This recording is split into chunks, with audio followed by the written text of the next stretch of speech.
Tutok.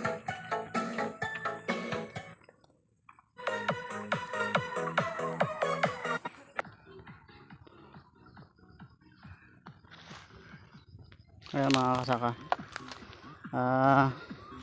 pagtanim din tayo ng 20 piraso na 20 puno na kalamansi. Sana mag-improve to at mamunga ng maayos. Ayan. Yung ating mga markot na kalamansi. Wala kasing mabili na yung dwarf kalamansi. Kung may mabili na sana ako dito, mas maganda sana yun. Ayan. Ayan. So good luck na lang dito. Pero alagaan din natin to na maayos. Malawak pa yung pagtatamnan. Kaya unti-unti lang.